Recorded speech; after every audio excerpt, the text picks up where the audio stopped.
All right. Hello, everyone. Hello again. It's been so long. I'm sure you missed me, or you're probably sick of me by now, but too bad. Okay. So, this panel, we're going to talk about some of the B-list characters that we adore.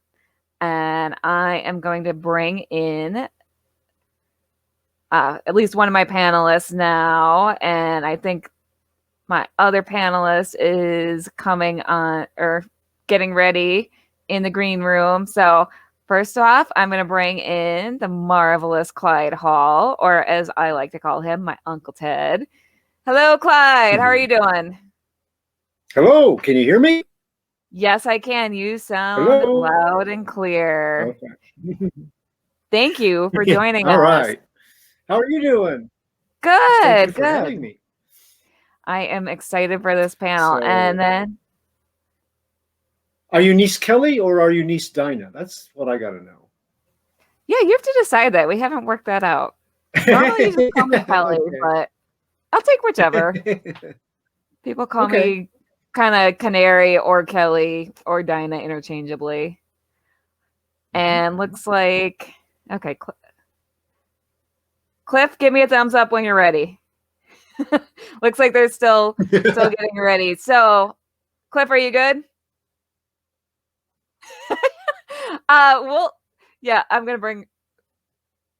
You know what, Clyde? I'm gonna have you just come on in here. I'm gonna have you introduce yourself while Cliff is setting things up. Yeah, because he had to share the camera because I accidentally scheduled his wife's panel back to back with his. So poor Cliff. So Clyde, who are you? Tell us about yourself. Okay. I am an independent author, and I'm also a comic book reviewer. I've done that for several years now. I'm one of the panelists on Comic Book Spectrum, which is part of the Rising Tide Broadcast Network. I'm seeing all the messages now. Yeah, I love them. I have been part of the I have been part of the Superman celebration down at Metropolis a few times, where my wife and I played Ma and Pa Kent. That's where we met Kelly for the first time. So we cosplay a bit. During the pandemic, I managed to take a long-time love of writing and get published. So now an independent author too. So I collect old toys, and one of my characters today, we'll talk about that a little bit if we get to him. And Kelly and I have we have done an episode of the B-List Boosters because we both have deep and abiding affection for some characters that they're not the Last Son of Krypton, and they're not the Dark Knight, and they are not a wondrous warrior from Paradise Island or Themyscira. They are support players, and they pop up only occasionally, but we always love when they're in the spotlight. And that's what our show today is about. Right, Kelly? Exactly. And it looks like Cliff is ready, so I'm going to bring him in too so we can introduce our other panelists. Welcome, Cliff. Hey. I'm so glad to have you here. So why don't you introduce yourself? Well, I don't have as cool of an introduction. I'm Cliff Riley. You guys met my wife and daughter a few minutes ago. We're a family of nerds. Which is pretty excellent. I cannot remember a time in my life where I did not read comics. I'm that old generation before the internet where sometimes your only friend were your comics. And I have a great love for most things wacky with comic books. Mainly because the first comic memory I have is of the Flash fighting a gorilla turned Hawkman. So, I really am glad to join you guys because it's as hot down here in Mississippi as it would be in Metropolis. So I feel like I'm there with y'all anyway. It's super hot up in Wisconsin. I'm like, what is going on? Why is Wisconsin trying to make me feel like I'm in Metropolis? It's been in the 90s. The heat index is 105 today. Okay, you got me beat. So yeah, I'm glad we're doing this through here.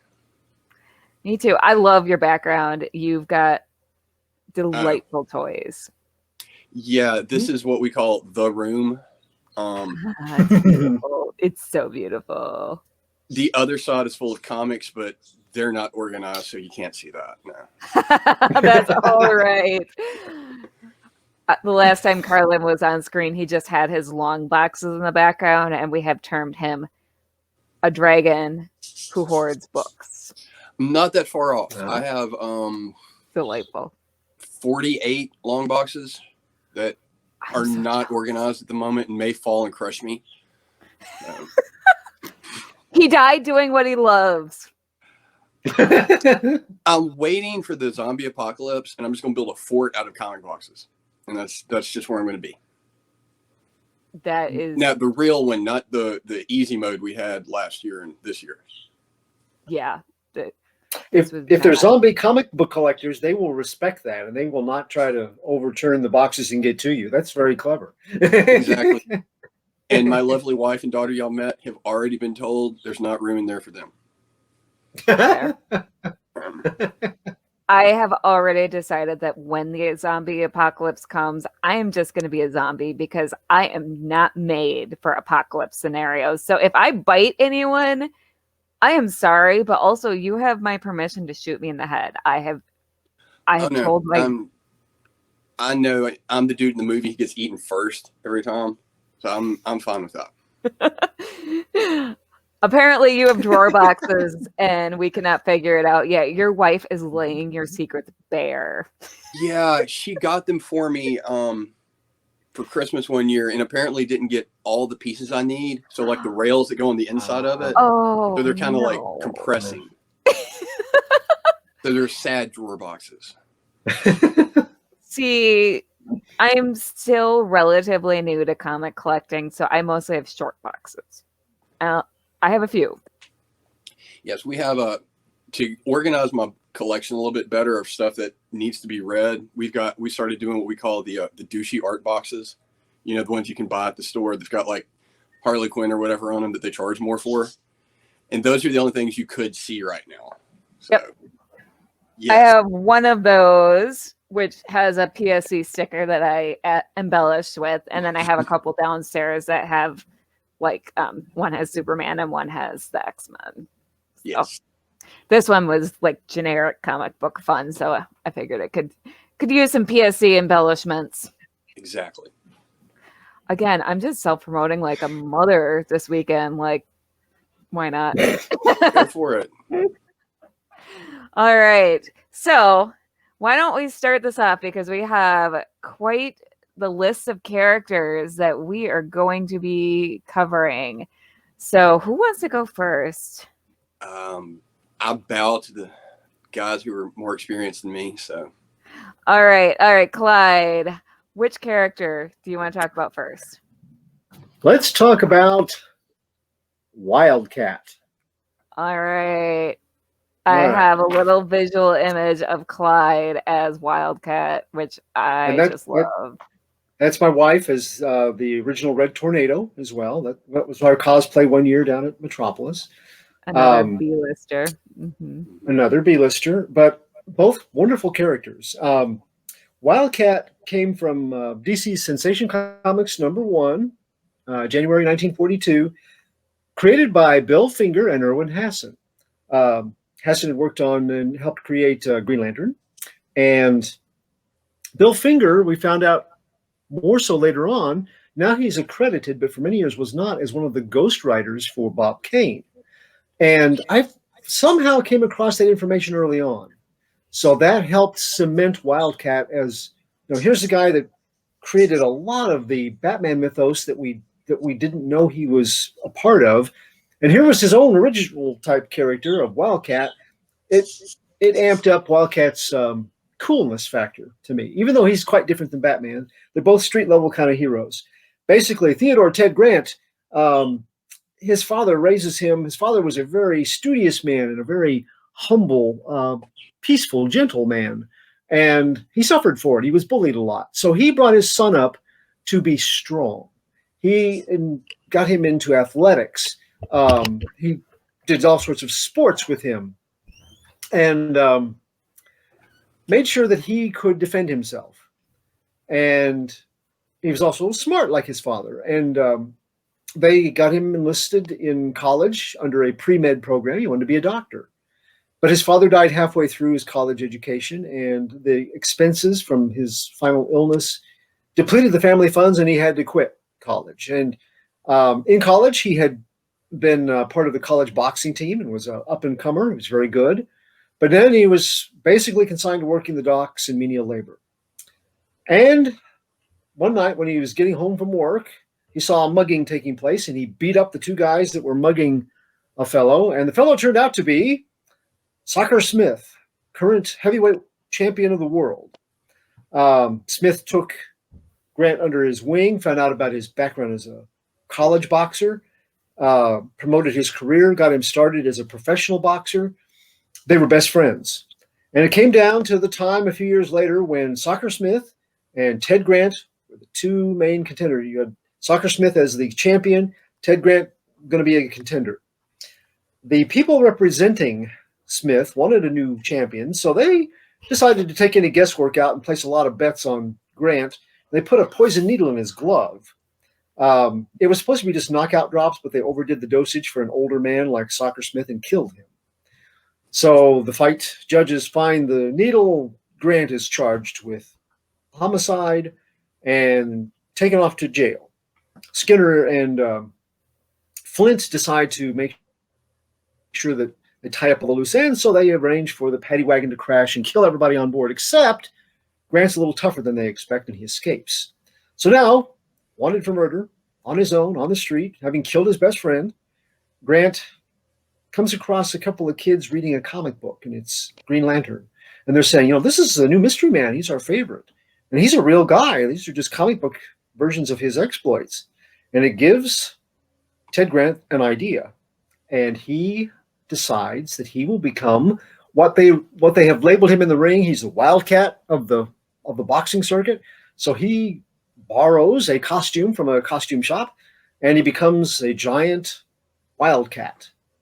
And as this mystery man, he goes about clearing his name, bringing Flint and Skinner to justice. And a little while after that, he became part of the Justice Society of America. Wasn't a forming member of the group, but he did join before the end of their classic run. He showed up, when I first saw him, he was with Batman in Brave and the Bold a lot. And every time that he was, I just loved him. He was always a down on his luck, former heavyweight champion boxer. He and Batman made a good team. They're both very street-level characters.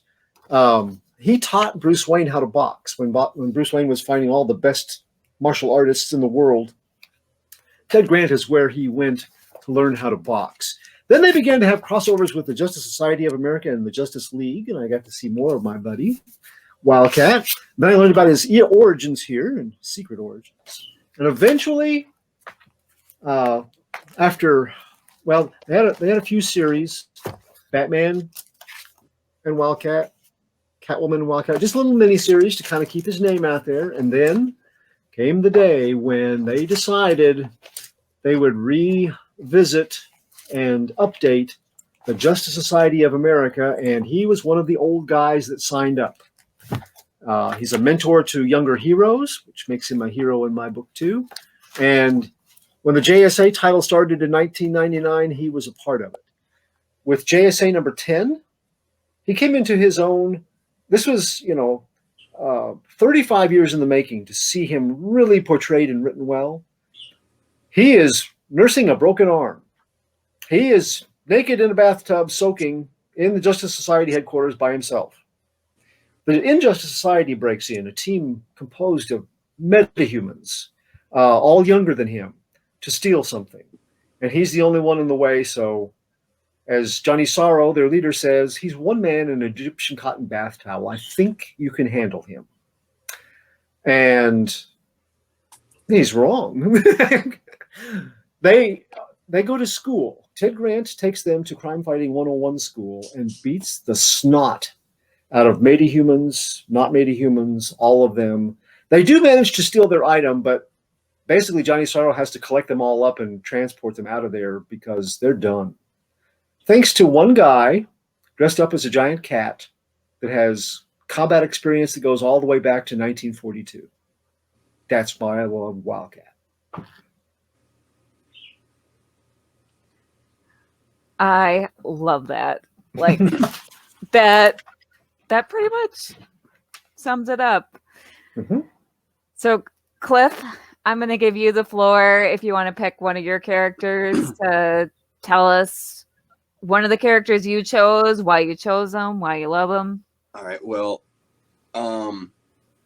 when you originally approached me about this, I was going to go with one of my favorite characters, Wally West. But I kind of figured for something like this, if folks listening to this don't know who Wally West is, they don't need their nerd card anymore. So I wanted to go with someone in the Flash family, but it actually piggybacks off of Clyde. I'm going with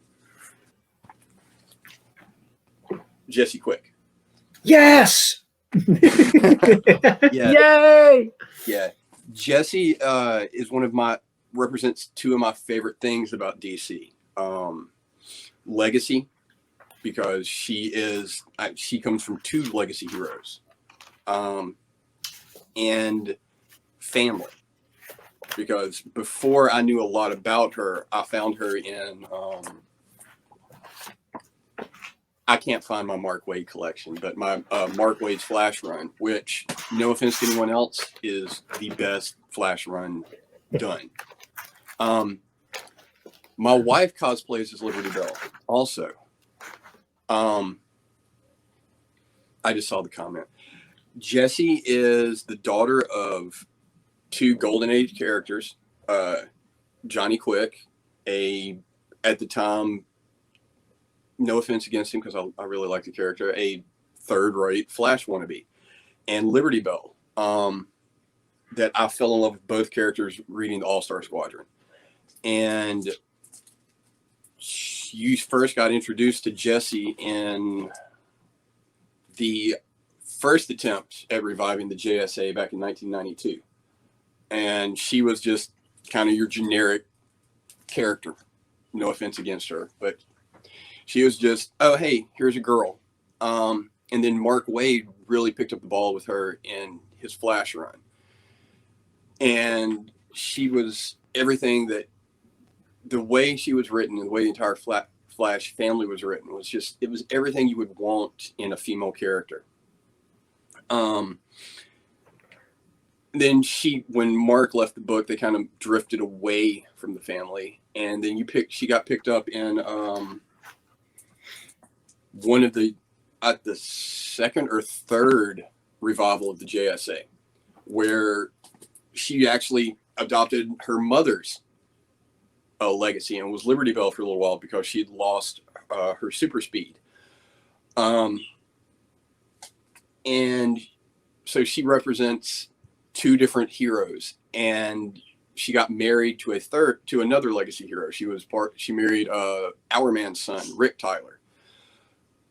And then eventually the less read and less loved James Robinson Justice League, she was picked to be their speedster. And I just always liked Jessie's character because, unlike a lot of characters in comics, especially in that 90s through modern times, she wanted to be a hero. She liked the fact that she was a superhero and could help people and wasn't just sad every other day about something. And she was a girl Flash that also had super strength, so what's not to love about her? Plus, we can all cosplay as different parts of her family.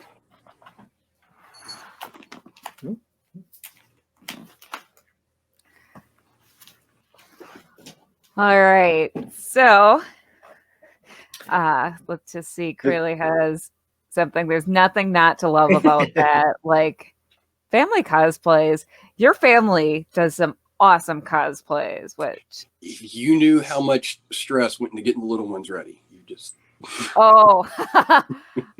I believe it. Like, The 100 page super spectaculars that introduced me to Wildcat right here also introduced me to Johnny Quick right there. Yes. And when you said Jesse Quick, I'm like, yes, that is such a. I always loved him more than the Flashes back then because he had his formula.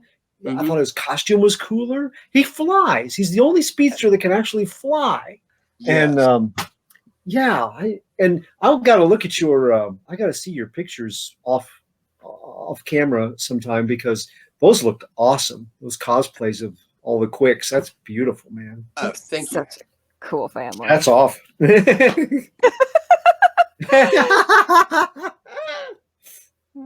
Hi, daughter. I just love your family. Somebody has to. Oh my gosh, Willow. We need to see this, Willow. Ooh, like yes. Yes. Yeah. Yes. I should have asked you to join in. Like, Willow, you're welcome to join in and talk about your love of any B-list character if you want. So Clyde, I'm gonna have you take a turn next talking. Hello, Miss Willow. There she is. I added a bow tie. Oh my gosh, yeah, I love that. I saw your Instagram. I love that you were like, yeah, I just was doing steampunk, but everyone was like Zatanna.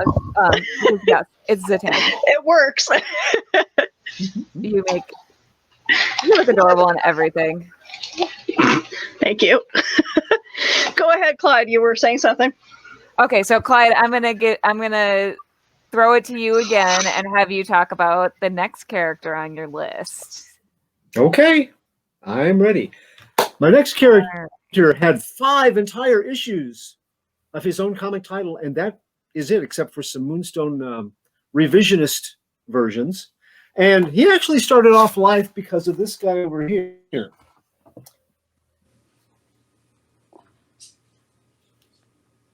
1960s, early 1960s, a idea man for toy companies named Stan Weston went to Hasbro and said, have you seen how much money Barbie's making over there at Mattel? And they're like, yes, we have some things to compete with that. And he goes, really? How about we start a doll for boys? And the idea was pretty much poo-pawed, and no one wanted to do this until he said, we'll make them soldiers and we'll call them G.I. Joe. It's a whole market that nobody's cracked yet. Well, Hasbro went along with it, and before long, you had all the major toy companies coming up with their own versions. You had Mattel's Major Matt Mason, Man in Space as an 8-inch figure, astronauts. You had Marks with the Best of the West, Western and Night characters, and all of the cavalry soldiers, the Native American figures, all based on history. And then you had Ideal. Ideal didn't really have anything in this ball game, although they were a very creative company and they did really good quality products. They didn't have a horse in this race yet. Well, Weston, being a very smart fellow, did not go into buying his own toy company. He went with the money that he made off of the G.I. Joe idea. He bought into a licensing. He created a licensing company. And then, 1966, with Batman being a huge hit on television, he went to Ideal and said, hey, are you tired of not having an action figure for the boy toy market? And they were. He said, I got a deal for you. We've got a guy that we can make. He called him Captain Magic. Eventually, he was called Captain Action. We can make him look really spiffy and cool like this. His physique, very nicely molded. If you put a Captain Action outfit on G.I. Joe, he looks like a Wayne Boring drawing.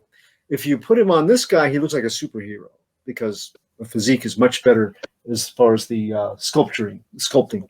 So he came up with this idea for this Captain Action figure. He said, the thing is, he can be all of the things that the other companies, he can be an astronaut. He can be Flash Gordon. He can be a superhero. He can be Superman or Batman or Captain America or Sergeant Fury. He can be the Lone Ranger. He can be the Phantom from the comic strips.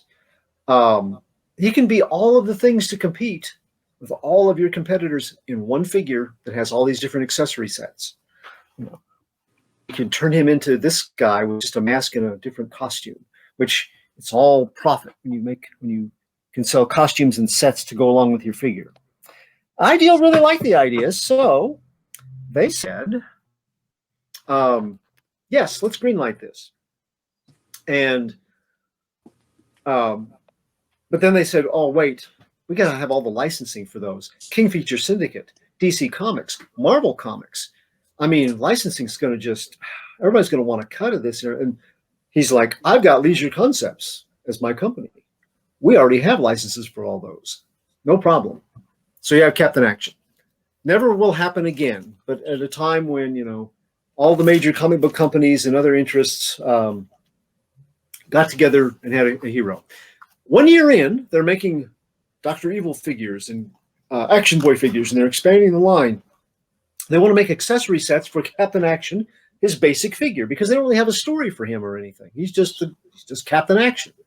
So they go to DC Comics, and they plop the idea down in the lap of a young man that was writing for them named Jim Shooter. And they said, okay, here's what we want. We want this guy. We want to be able to show the Silver Streak car that they're selling. It was a first comic book tie-in with a toy company. We want to show the Silver Streak car, his super amphibian mobile.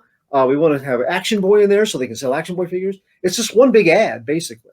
And even had in every one of them the 9-in-1 action figure, Captain Actions, all the different guys you could become. In every one of those issues, they had copious, almost house ads. So we need you to come up with an idea for this guy. And he's like, well, do you have any idea what to make him or anything? Well, you can't use all these disguises. He can't be Flash Gordon, not in a DC book. Don't do that. Okay. He's got to be his own character.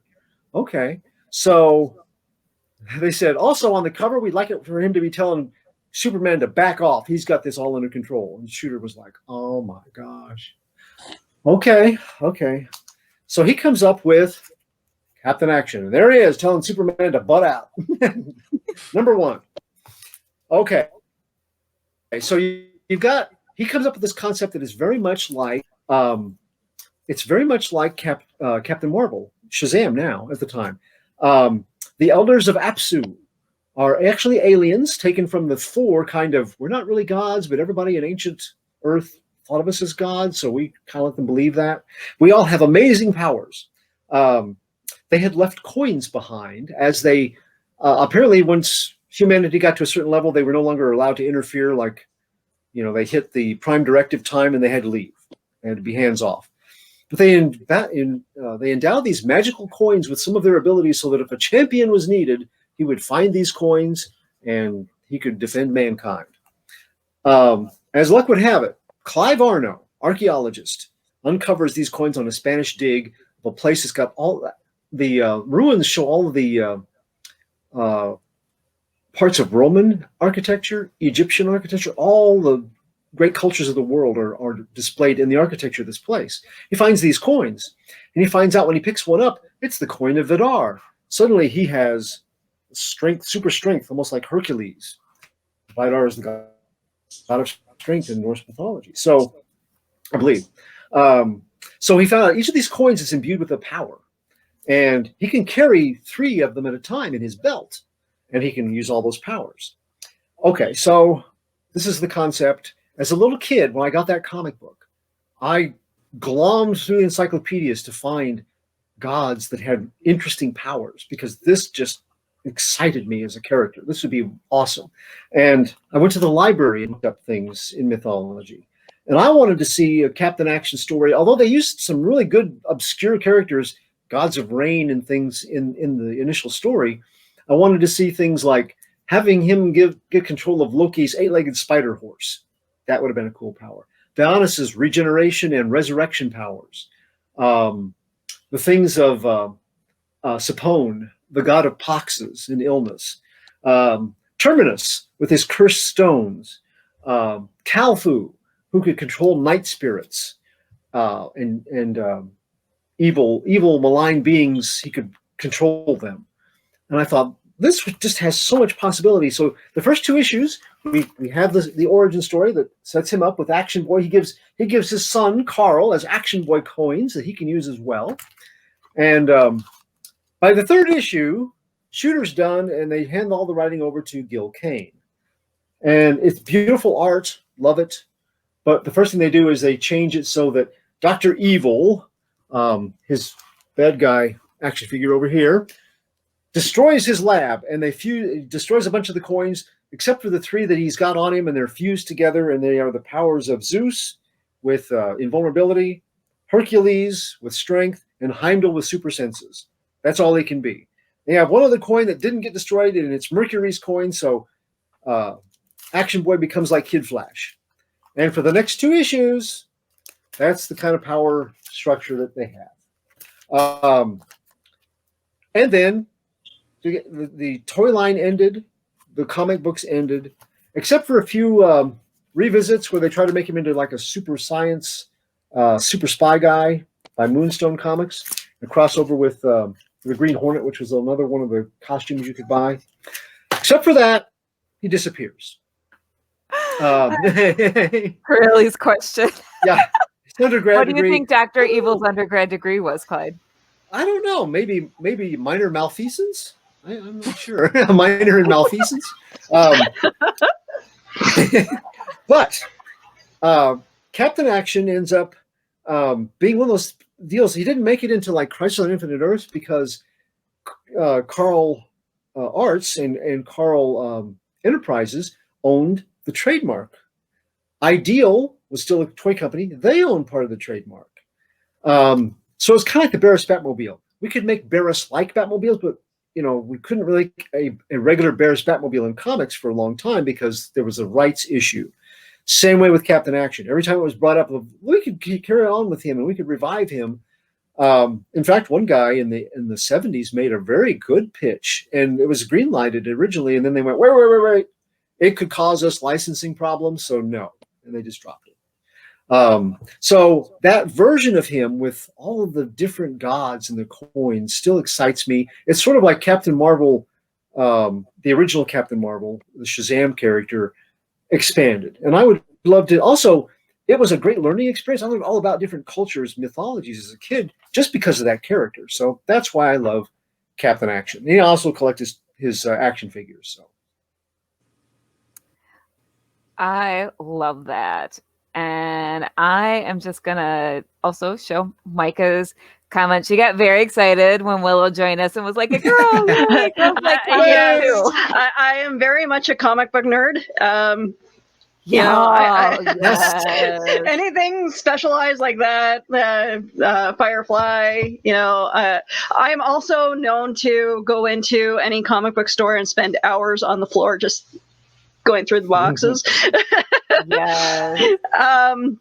So yes, I do dress up in costume. There's my Phantasm. I'm still in the process of reworking everything, but yeah, the mask was actually pretty interesting to make. That is a Slipknot mask. That was the closest thing that I could find that looked like the Phantasm. And then I painted it, and the cloak I got, I used, a Hobbit cloak, and just sewed it together and cut it up.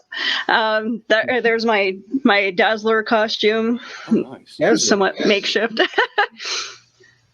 I got a lot of flack from the artist because I didn't have the disco ball skates. no. Well, Apparently, I missed that detail on the shoes, not to make them disco balled. But I have a lot of fun with the cosplays. Of course, Harley Quinn is a popular cosplay that a lot of people have done, and I've done several different versions of her. I try very hard to stick to more of the obscure costumes or costumes that I haven't seen too many people do. I do want to do a Mad Moxie costume. ooh. That's just Borderlands is a fun game, but I don't see too many Mad Moxie costumers out there. So, and I know that I could pull it off. I also do Elvira as well. Yes. So yeah, that's my spiel. That's what I do.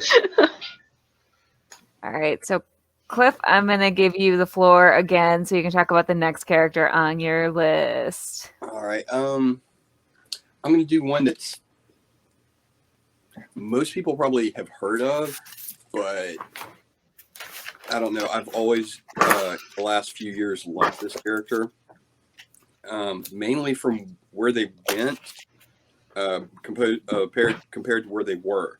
And that is, I'm not cool enough to own the first appearance, but Catman. Oh, wow. Yes. Catman, just in the Silver Age, just your generic Batman villain. So we have a Catwoman, we have a Catman. And that was basically all he was for all. And wow, that is a tremendously odd looking cosplay. You pulled it off. And he was a Batman villain for a long time. And then after Crisis, he went away for a little while. And like a lot of the more not Joker Batman villains, he kind of became the butt of a lot of jokes for a lot of years, to the point that when Brad Meltzer got a hold of Green Arrow, he became an overweight shut-in with black hair that everyone made fun of, to the point that apparently Mala from the Masters of Evil ate him at one point. And then you fast forward to 2005 when they were getting ready for Crisis, Infinite Crisis, and they had a little book called Villains United that they wanted Gail Simone to write. And Gail was very excited about writing the book, and she goes, "Oh, cool, I want to write Deathstroke." And they said, "No, you can't write Deathstroke.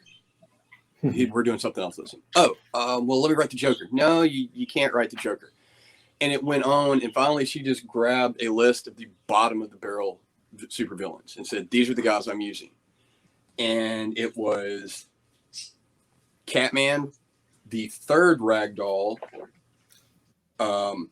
a random parademon, Deadshot, and a character that she created called Scandal Savage, which most people now know as the Secret Six.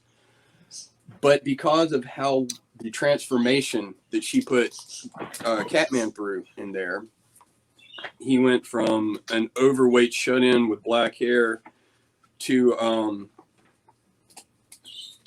what people don't remember, but before Infinite Crisis was over, everyone was convinced that Bruce Wayne was going to die and Catman was going to take over Batman for a little while, all because of the strength of how well she wrote him. And I just fell in love with the entire concept of this goofy, lovable loser character that got his time in the spotlight.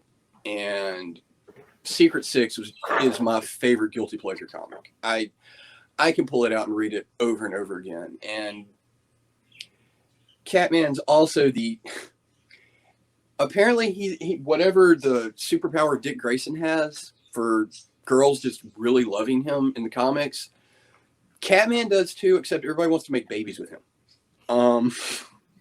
So I've always liked the concept of this not Batman who is he's a lovable loser, and that always spoke to me. So yeah, I really like Catman, and he doesn't get enough love, especially because people just make fun of him. And my oldest, who most of you guys have already met, she used to watch a cartoon called The Fairly Odd Parents on Nickelodeon. And Adam West did a Catman character, which was a spoof on Batman. And a lot of people associate the Catman character with that too. But I've always liked Catman, and you said B-list, and you don't get more B-list than Catman. And we have a question from the audience. When is Cliff going to cosplay Deadeyes from Legion of Superheroes? Asking for a friend. Who may be Chris Jowers. Well, that all depends on the next time I get some alone time with Chris Jowers. That's fair. That's fair. All right. Clyde. I've got a question for Willow. Okay. on your Dazzler. Now, did you do the eye makeup? That looked amazingly good. I didn't do the eye makeup for that for that convention, but I do my own makeup. Right. A woman, a body painter named Kim Brennan, who is an award-winning body painter and henna artist. She does an amazing job. I go to her booth almost every time there's a convention, and I'm like, I slapped down $40. I'm like, do me up. Yeah. Oh, that looked great. I was impressed. In fact, I would like to see a bigger, like a close up of the face, because that looked. Yeah. From the picture you showed, that was beautiful. Beautiful. Yeah. I got one right here. I'll post it up right away. Excellent. Okay. This is the benefit of having someone on the panel. Nope, I got to point this way. I'm still not used to the mirroring. Who is way better at StreamYard than any of us? It takes a little bit to get used to everything, but once you actually learn how to work it, it's yeah. Goodness, that's beautiful. Oh yeah. So Look yeah, Love thanks again to Kim Brennan and her amazing art and her body paint. Fantastic. I did the lawyer version of She-Hulk. She-Hulk, thank you, brain fart. She did my body paint for that as well. I cannot wait for that show on Disney Plus. Oh my gosh, I'm so excited. So Clyde, I know that I'm going to go kind of out of order because I really want to make sure we get to this. Cliff, sure. I want you to talk about Jack Knight because I have a little surprise loaded into StreamYard that I want to talk about, but I want you to give your Jack Knight spiel first, and then we're going to talk about my thing that I have loaded into StreamYard for Jack Knight. So talk about Jack Knight. Jack Knight, Starman. It's one of the few times in comics that I actually saw something that I did not like. And something about it I went back to it and decided, I was a little unfair. Let me give it another try. And I was so glad I was wrong. Because my first exposure to Jack Knight was in the oftentimes forgotten 0 Hour event from DC Comics. And Jack is the son of the original Starman, Ted Knight. And he did not want to be a hero. That he didn't like all that fancy stuff in your costumes. And so all the promotional art that came out from it showed him with no costume on and talking about, a change and all of that stuff, change is better, blah, blah, blah, blah. And I'm such a dork. Costumes are the first thing I look at with most characters. And I was like, oh, well, screw this guy. He's not wearing a costume. And then a few years later, I was like, well, I keep hearing all this great stuff about it. Well, let me see. And I am so glad I did because 1 year for my birthday, Micah, my dear wife, gave me the entire omnibus of all 6 volumes of Starman, which doubles as a way to bludgeon someone to death if you ever need it, because you're so heavy. And I think I read all 6 volumes in like 2 days. I fell in love with Jack Knight and Opal City. Did you play in that, Cliff, the Cosmic Rod? No. See, we were rearranging in here and someone keeps coming in and putting stuff where it's not supposed to be, not saying who that may or may not be. And apparently she put that there. Well, but yeah, she did good. I fell so in love with everything about Starman. The series was so great. And the journey of Jack Knight, remembering what his father represented and being a hero, and everything that is great about DC Comics is in Starman. The legacy, the history, the weird, wacky cities that these people live in, family. DC, I know no one is listening, or Warner Brothers or whoever. You want a property? Take all 6 volumes of these and just film it. You don't have to do Yep. anything else to change it. It is great for people who have never read a comic book before. It is great for if you've been reading comic books 180 years. It's just so great. And Jack is just such an awesome character because he's a collector. He's like most of us. He's just a giant nerd, and he just happens to get to become a superhero. And it's just, I cannot say enough good things about it. Jack Knight is probably one of my favorite characters that is not someone I grew up reading. And if you haven't read it, what's wrong with you? All right. So, first things first, we have Kim Brennan's Body Paint Facebook page. And then this is why I wanted you to talk about Jack Knight, because so I did a Drunk Comics episode with a friend of mine who talked about the that Starman omnibus, and she was like, yeah, he's never going to appear in live action. And then my friend Andy Mangles, who is a comic book historian and writer, posted these pictures of behind the scenes of Stargirl. What do you all think? Oh my. Right? Mm-hmm. That looks neat. Yeah. Mm-hmm. It looks a lot like Jack Knight. And Stargirl, her cosmic rod is shaped like Jack Knight's cosmic rod already. So he was speculating, Andy was speculating that it is Jack Knight. And he's like, yeah, the people on the show, this is not an accident. So Well, yeah, and James Robinson is one of the producers. So, Yes. boom. So that's my little I think surprise for so. you, Cliff. I didn't want to tell you about it. I wanted to get your reaction and see what you thought. I'm going to have to watch Stargirl season 2 now. Yeah. Mhm. Yep. We had sworn off of it because it went to the CW, and I'm boycotting the CW. So. I don't blame you. Yeah, that's kind of why I've been kind of staying away from DC TV shows. Is I can't do the teen dramas. CW, we don't have time for my Arrow rant. I say that every time the CW comes up.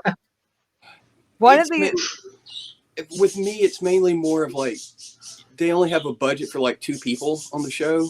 And Stargirl was so good. Yeah. It had a budget. So good. And then when I heard it was going there, I was like, oh man, Stripes is going to look like a toaster oven again. I'm so nervous. Yeah. But Micah begs to differ. She says you love Stargirl, which season 1 was Yes. It was Chef's good. Kiss. Yeah. Okay, so we still have a little time. Clyde, you still have another character on your list, right? Or did we? I have a little character. I got a perfect little character. Won't take long at all. Okay. Really? Okay. Okay, I'm gonna give you the screen. Okay, so if you think Captain Action is a obscure character, I got a Marvel character. Want to be fair? Let's do a Marvel character. I got a Marvel character that got a whole 2 issues. Now, there are other Marvel characters that didn't get very much, but this one, I really like the concept. I kind of wish he would make a comeback with some new writers and revisit him. There was a show called Once a Hero. Now, this is after Marvel has made some inroads with television, with things like the Hulk over on CBS.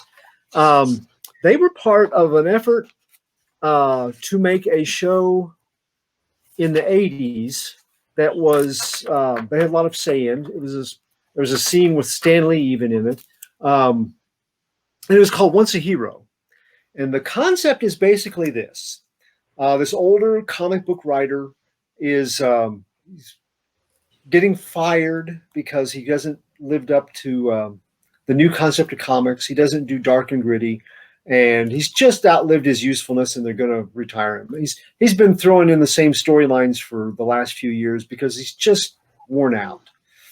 And meanwhile, in another dimension where all of the fictional heroes that we know are real, in a town called Pleasantville, which is where his hero, Captain Justice, resides in the comic book.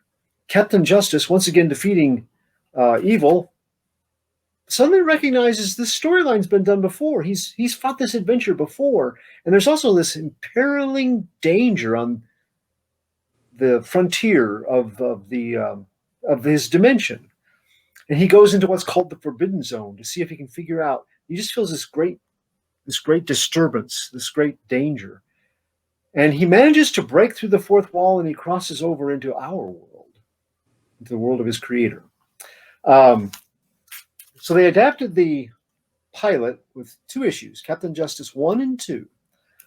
The only thing is, once he gets to this world, and I figured that they did this about the same time they were doing The Greatest American Hero to kind of try to build on the comedic aspect of a superhero. When he gets over here, he doesn't have any powers because in our world that wouldn't work. Physics rule. So he couldn't do all the things that Captain Justice. He's basically a Superman analog. And over here he's got nothing. Well, another resident from the fantasy world is called Gumshoe. And he is a hard-boiled detective from like the 50s comics. And he loves Captain Justice. He reads Captain Justice all the time in his world. And he notices that he's gone, so he crosses over thinking he's going to need help. So the 2 of these fictional characters try to make it in the real world.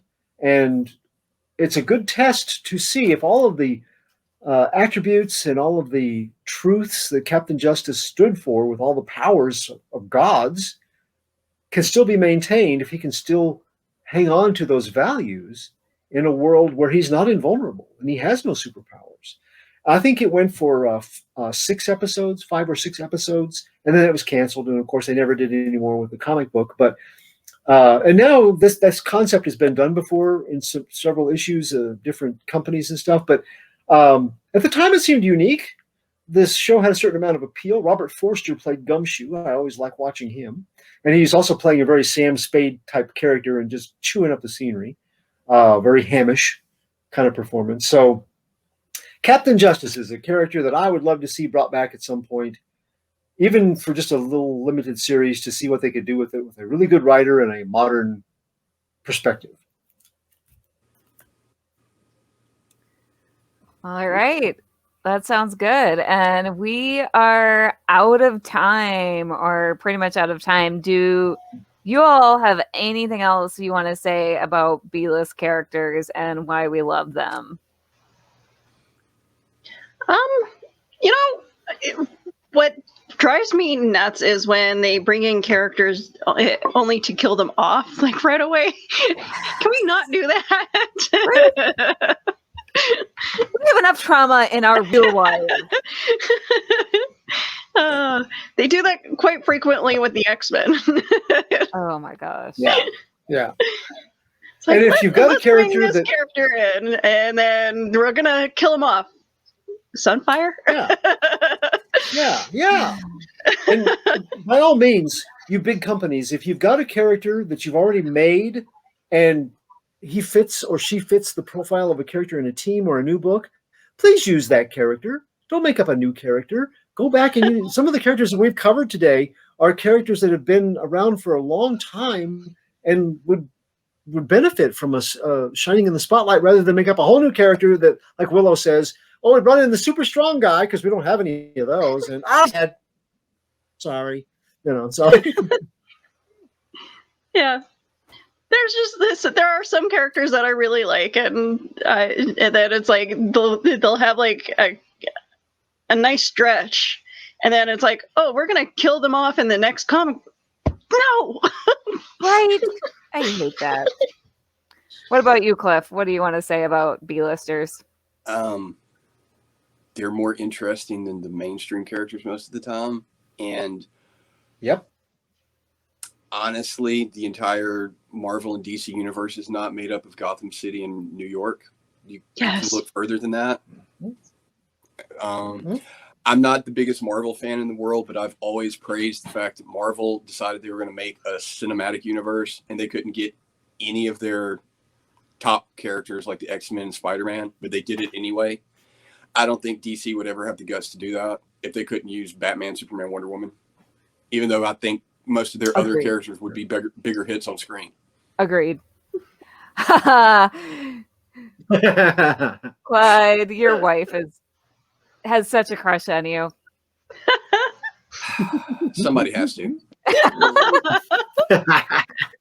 What I always like to say is that the reason DC's movies fall down because they keep going with Superman and Batman is because those characters come with so much baggage where everyone has a live action favorite version of those characters already. And they also have so much baggage that they have an idea in their mind of how that character should be. And that character is just so big, it looms so large that you're setting yourself up to fail. Whereas with Marvel, like you said, they didn't have the fact that they didn't have access to their big name characters was kind of a boon to them. Mm-hmm. So if DC would do that and just go for their B-listers, it'd be like printing their own money. They have so many good characters in the B-list, like that could find an audience. Like if you get directors who are able to tell a good story and be passionate about these characters and be true to these characters, like, because when Iron Man came out, everyone was like, Iron Man, that alcoholic, that Wow, Cliff, you are the belle of the ball. Look at all the fans in this panel. I'm living for it. My wife and my second husband don't fans. You know what? Hey, Cliff brought up Jack Knight and all of Opal City. And, you know, anybody that holds up Bobo Benetti and all of the cast of that series is great B-list characters. We can be friends, Cliff. This is thank you, sir. Awesome. That's one of the best. This is one of the best explanations of what is right with the Starman run that I've ever heard anybody proclaim. And thank you for including that.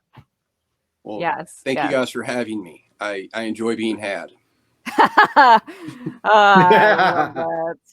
All right, so Clyde, where can we find you? And first of all, I'm going to throw this up. This is your award-winning book that you are a part of. Congratulations! Thank you, thank you. And yeah, first time out getting into a publication. The group is Stormgate Press, www.stormgatepress.com for new pulp. Please check them out.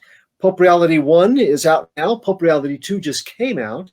And as Kelly said, Pulp Reality 1, my original character called B-Man had his first adventure.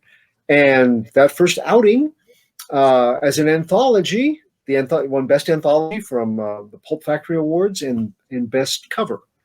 So very proud of that.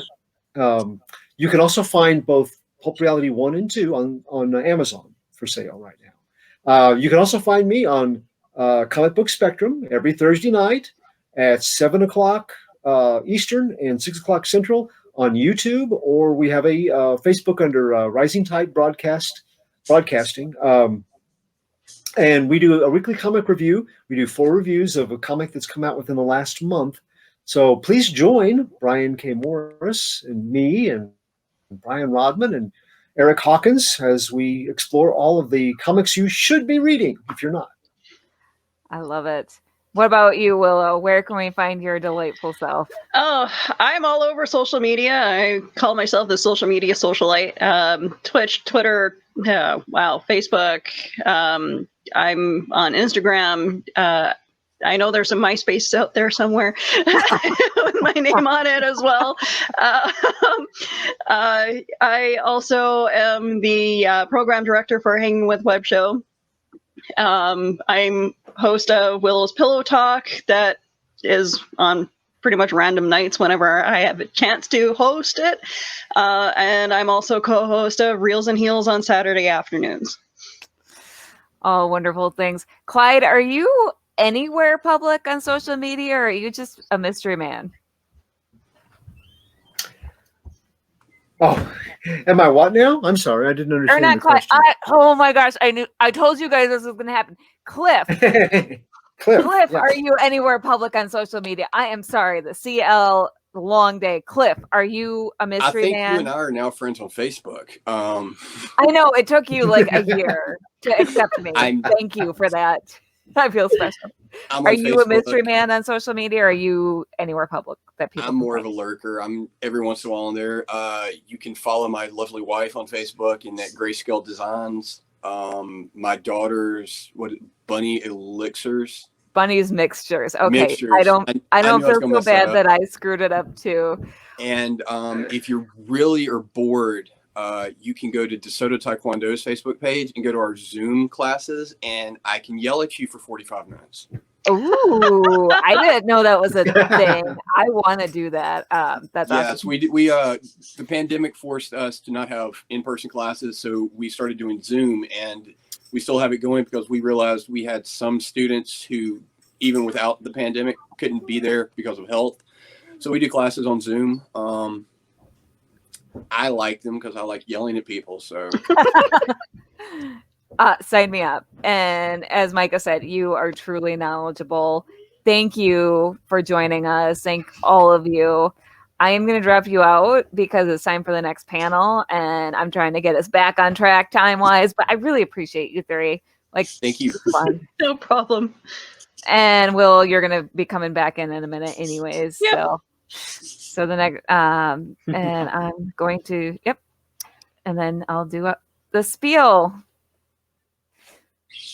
All right. Well, I just want to thank again the podcasts that have made this whole weekend possible. We really would not be here without all these amazing podcasts. And just a reminder, I'm going to pop Kristen on screen. Hi, Kristen and Lauren. We are at $690. We're getting closer and closer to our goal for the Actors Fund. It's so exciting. And I'm just going to play this video so you all know why we're here. This convention is also a fundraiser for the Actors Fund. The Actors Fund fosters stability and resiliency and provides a safety net for performing arts and entertainment professionals over their lifespan. You can support the Actors Fund by following the link below and donating.